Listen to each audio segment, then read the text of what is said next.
တမ္မာဝါယာမတမ္မာတတိတမ္မာသမာဓိဆိုတော့ဒီသီလတွေကိုမပြတ်အောင်ကြိုးစားမပြတ်အောင်ကြိုးစားတဲ့ထက်ပြတ်တဲ့ဆိုရင်ပြတ်ပြင်းတဲ့အတွက်မပြတ်တော့ဘူးဆိုအဲ့ဒီမပြတ်တော့ဒီတဲ့ကိုကောင်းအောင်ကိုကြိုးစားဟောသီလတွေကိုဝါယာမလွတ်လိုက်တာနောက်တတိလွတ်လိုက်တာကြတော့အဲ့ဒီလိုမပြတ်ပေမဲ့လို့လည်းပဲပြတ်ဖို့ကိုအဥတည်နေတဲ့အဘိဓါနဲ့ဒေါမနတဆိုတာလေးများဖြစ်သလားဖြစ်တဲ့တင်ဖြောင်းအဲ့လိုဖြောင်းဖို့အတွက်တတိထားဤစံခုနပြောခဲ့တဲ့ကံနေပဲလို့ပြောမှာပေါ့ဒီကံတွေကိုပြတ်မှာကိုပဲတတိထားပြီးနေတယ်ဒီကံတွေကိုမပြတ်အောင်ပဲလုံးလာထားနေတယ်နောက်သမ္မာသမာဓိလို့ဆိုတဲ့အားလေးကြတော့လေဒီကံနေပြည့်ရင်ဖြစ်တဲ့အပြည့်အနာစာတွေကဘယ်ပုံပဲနည်းတွေရှိတယ်လဲလို့ဆိုတာတွေကိုသူအတွေးခေါ်မျှော်မြင်နေလို့အဲ့ဒါသမာဓိပဲပြောကြလို့ကြည်စမ်းသမာဓိဆိုတာကလည်းပဲဒီသီလတွေပဲကျွမ်းနေပြီးတော့ပြတ်ပြားရင်တော့ဖြစ်ပွားမဲ့ဒုက္ခတွေကဘယ်လိုရှိတယ်လို့ဆိုတာမျိုးကိုသူကပြောခေါ်နေတာဆိုတော့ဒီကံစောင့်ရှောက်တာပဲလို့ပြောနောက်သမာဓိဆိုပြီးတော့ပညာပိုင်းရောက်လာတဲ့အခါကျတော့ဒီကံနေရဲ့ဒုက္ခဖြစ်ပုံကိုဒုက္ခဖြစ်တယ်လို့ဆိုတဲ့အကြောင်းပုဗ္ဗေနိဝါဒနုတ္တိဉာဏ်တေဝသက္ကဉာဏ်အတွဲခဏဉာဏ်တွေပေါ့ပြီးတော့တူမြင်တာဒါသမာဓိပဲဗျာဖြစ်တိုင်းမမြင်ရသေးတဲ့လောကအနှံ့အကုန်လျှောက်ဖြတ်တဲ့အတွေးတွေလောက်တာသမာဓိကပ်ပါပဲဗျာဒီစံဒါလည်းပဲကံတရားတွေကိုပဲလုပ်နေတာလို့ပြောရမှာပေါ့အဲ့တော့ဒီကံတရားတွေကိုပဲမဂ္ဂင်ရှိပါတဲ့ကအရင်းထံမဂ္ဂင်ဖြစ်နေပြ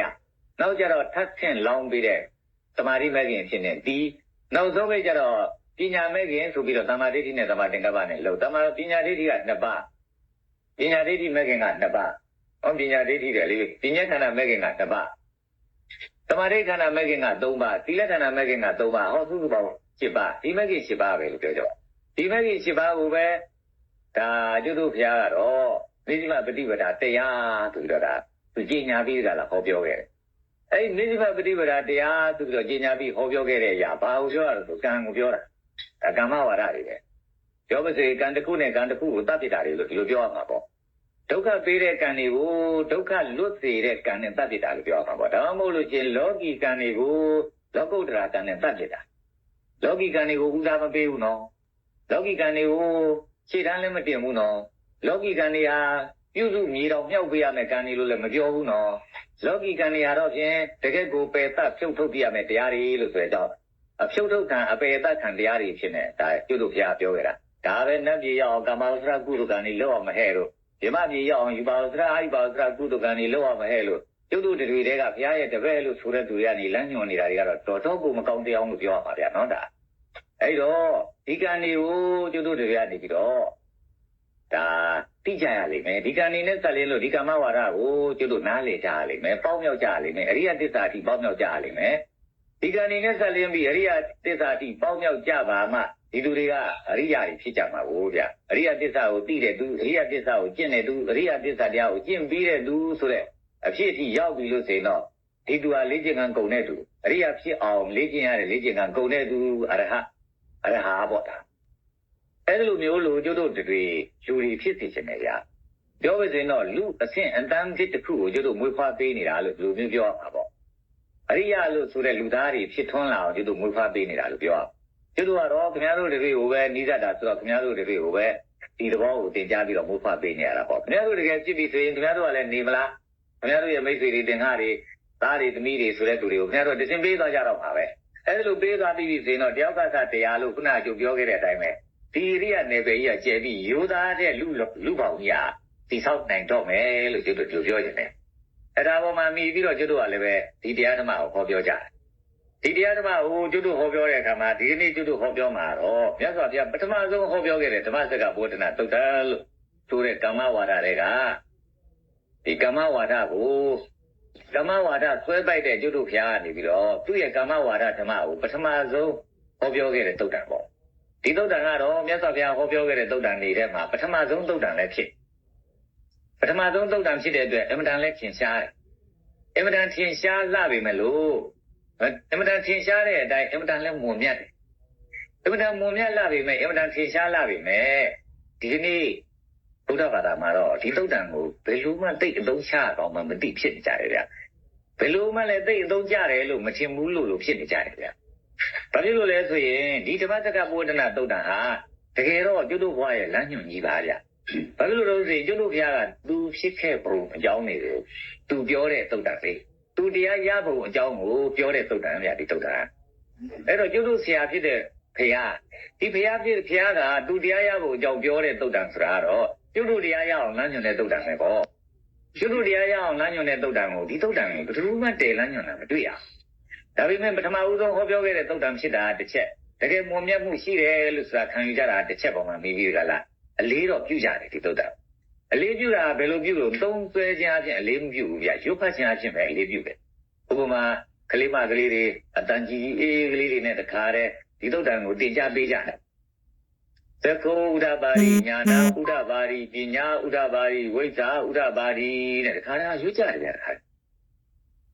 ျအဲ့လိုမျိုးလို့လူတွေရွတ်ဖို့ရန်လောက်တယ်လူတွေတန်ဖိုးထားနေကြတယ်အဲ့တော့ပြောမယ်ဆိုရင်တကယ်ဘုဒ္ဓနဲ့ပစ္စည်းကိုဘုဒ္ဓမှန်သိသိနဲ့မသုံးတတ်ဘူးလို့ဆိုလို့ရှိရင်ဆောင်းတော့ထားတာပေါ့ဆောင်းထားတော့လည်းဘာဖြစ်မလဲဆိုကျွတ်တို့ငယ်ငယ်ဆရာသမားပြောလို့ပြောကျွတ်တို့ငယ်ငယ်က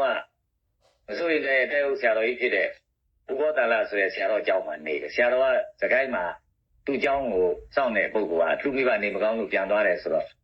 ကျုပ်ကိုခေါ်ပြီးရလားလားပါပဲကိုရင်းနဲ့ငါတို့သွားအောင်ဆိုလို့စကိုင်းသွားကြစကိုင်းသွားရင်ဘာသာတက်နေငါဒီလိုတင်းကြုတ်တက်တယ်ဗျာအဲ့ဒါလို့ဆိုရင်နင်းစာငါယော်မယ်တဲ့ဒီလိုပြောတယ်အကျုပ်ကိုသူချပေးတာပေါ့ဗျာကျုပ်ကတော့ပေါ်သွားတာပေါ့ပေါ်သွားတယ်ဆိုတာသူကတနေ့ကို2နာရီလောက်ချတယ်ညဘက်ကိုတရုတ်ကို2နာရီလောက်ခွဲတယ်4နာရီလောက်တနေ့လို့လုပ်ရတယ်ဒီတင်းကြုတ်တော်ပါတယ်ကိုမန္တလေးမှာစာတက်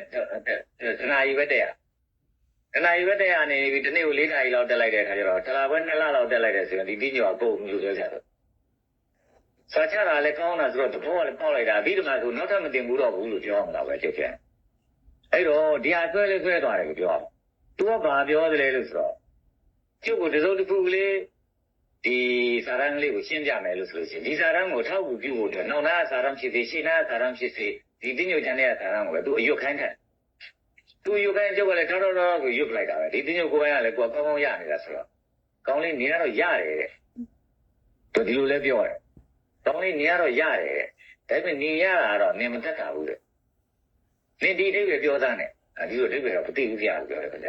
ျနေရနေကမြောက်အုပ်တိရတယ်လို့ရတာတဲ့သူဒီလိုပြောတယ်မြောက်အုပ်တိရတယ်ဆိုတာနေသိလားတဲ့မြောက်အုပ်တိရတယ်ဆိုတာပုံပမာတော့ကြားဘူးတာပေါ့ဒါပေမဲ့ကိုယ်လည်းစိတ်စိတ်ဖြာဖြာလည်းသိတာဟုတ်လေမြောက်အုပ်တိရတယ်ဆိုတာနေသိလားတဲ့အုပ်တိရတဲ့မြောက်ကပြောတယ်ခင်ဗျဆိုလိုတာကတော့တင်းကြိုပါဠိရတဲ့ကိုရင်ကိုတင်းကြိုချပေးတဲ့ဆရာတော်ကနေပြီးတော့ပါဠိရွတ်စမ်းဆိုရင်ရွတ်လိုက်တာကိုသူကကြည်လဲကြည်နဲ့တယ်ကြည်လဲမကြည်နဲ့ဘူးကြည်နဲ့တာကတော့ရလို့ကြည်နဲ့တာမကြည်နဲ့တာကတော့အဓိပ္ပာယ်မပြောတတ်လို့မကြည်နဲ့တာဟုတ်အဲဒီကကြမှာသူကအဓိပ္ပာယ်ပြောပြပေးသွားအေးနင်မြောက်အုပ်ကြီးရတယ်လို့မလုပ်ရဘူးလို့ဆိုတာလည်းပဲအဲ့ဒီကနေပြီးပြည်ပြတာပဲကျုပ်ကိုပြောလိုက်တယ်အခုလည်းပဲတပည့်သက်ကြာကိုမုံမြတ်တယ်တကယ်ပဲရှေးဦးဟောထားတဲ့ပထမဆုံးဓမ္မဖြစ်တဲ့အတွက်လေးနဲ့တယ်အဲ့လိုမျိုးလို့သိကြပြီနဲ့ဘာဖြစ်တယ်လဲအုပ်ကြီးကိုမြောက်ပေးထားတာလို့ပဲလူတွေလည်းပဲရွတ်နေကြရတာပဲရှိတယ်ဘာမှတော့လုံးလို့မရဘူးလို့ပြောတာဟောတာအမြောက်အုပ်ကြီးရတဲ့သဘောမျိုးလို့ဖြစ်တာဟောတာအဲ့တော့တပည့်သက်ကြာမယ်လေးမောင်လေးကလောက်ကြမယ်ဆိုနည်းနည်းတည်ထားပေးကြလို့ပြောဟောဗျာနော်ငါအုပ်ကြီးရတဲ့မြောက်ဖြစ်နေပါလားလို့ဆိုတာမျိုးပေါ်လိုက်တာအဲ့တော့အဲ့လိုမျိုးလို့မဖြစ်ကြရဖို့ရန်အတွက်ဒီတပည့်သက်ကြာဆိုတဲ့ဟာတကယ်ပဲဖို့တန်တယ်ဗျာတကယ်ပဲဖို့တန်တဲ့အလျောက်တိုင်းကျုပ်ပြန်တပည့်သက်ကြာတွေကပါတဲ့တန်ဖိုးတွေကိုအကုန်နှုတ်ပြီးတိတိကျကျပေါ်ပြနိုင်တဲ့အဆင့်ထိတောင်ကျုပ်ကိုကျုပ်ရှိတယ်လို့မထင်ဘူးအားလည်းမရဘူးကျုပ်ပြောရတာအားမရပြီမဲ့လည်းကျုပ်တော့မှပြောသူမရှိဘူးလို့ဆိုရင်တော့ကျုပ်ကပြောရမှာပဲဆိုတဲ့သဘောမျိုးနဲ့ပြောနေရတယ်ဒီမှာပါခုတပည့်သက်ကြာကိုကျုပ်တို့ဟောမှာဖြစ်မဲ့အကုန်စုံတော့ဘာကောင်းမှပါမယ်တခါပြောလို့ရှိရင်တစ်မျိုးပဲကြာနောက်တစ်ခါပြောလို့ရှိရင်တော့နောက်တစ်မျိုးပဲကြာကျုပ်လည်းပဲတပည့်သက်ကြာလည်းဟောခဲ့ပေါင်းတော့တော်များလာပြီလို့ပြောချင်တယ်တခါလည်းတစ်မျိုးစီဖြစ်လာတာလို့ပြောရလိမ့်မယ်တကယ်ကြတော့အဲ့ဒါလောက်လဲတပည့်သက်ကြာကနည်းပါတယ်လို့ပြောမှာပေါ့ဘာလို့လဲဘုရားရဲ့တရားရပုံဖြစ်စဉ်ကြီးပဲဗျမနဲ့နဲပဲလေရှိပါမလားလို့ပြောမှာပေါ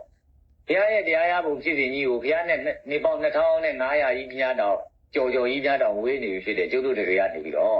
့ဒါစုံစမ်းရတာလေ့လာရတာဆိုတော့လည်းပဲခက်ပြီလားပေါ့နဲ့ပြီလားပေါ့ဘုရားနဲ့ထပ်တူတရားကျင့်ခဲ့တဲ့လက်တွေ့တရားကျင့်ခဲ့ကြတဲ့ပြင်သာဝတိ9ဦးတို့ဟောနေတာအဲ့ဒီပြင်သာဝတိ9ဦးတို့ဟောနေတာတော့မှအဲ့ဒီ9ယောက်ရှိတဲ့ပိဋကကလေးဟောနေတာတော့မှအဲ့ဒီပိဋကနားလေသလားလို့မေးတဲ့ခါကျတယောက်နားလေတာပထမတရက်အရှင်ကိုဋ္ဌိညတယောက်နားလေတယ် နောက်ရကြမှာနောက်တစ်ယောက်နဲ့ဒီသုတ်ကလေးကိုဟောပြတာနားလည်အောင်ဟောပြတာနော်